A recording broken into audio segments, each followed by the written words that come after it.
للاسف تم تاجيل تتويج النادي الاهلي بالدوري بسبب نتيجه نادي زد وبيراميدز.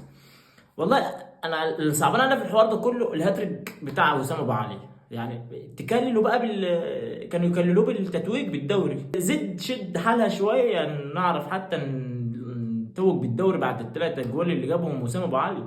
مش عارف ايه لازمتها الخربطه دي، ما اخلص يا عم. وبعدين هو لسه مين اصلا هيلاعب الاهلي يعني؟ الزمالك مش قادر عليه وبيراميدز مش قادر عليه، اقوى فريقين في الدوري. هيقدر عليه مين تاني؟ لسه له ماتش مع سموحه ولسه مع زد. هو احتمال اصلا ماتش يوم الخميس ده يحسم الدوري. بس هي مش طالبه كل ده يعني. ما خلاص يا جدعان، خلاص ده اقوى فريقين في الدوري مش قادرين على الاهلي. الاهلي ما هيش منافس السنه ده اصلا، فكان يستحق هي مش هتبقى كده وخلاص. بس يعني مين اللي هيقدر على الاهلي عشان اصلا عشان اصلا ما تتوجوش بالدوري؟ والله مصعبين عليا في الحوار ده كله غير الهاتريك بتاع هالاند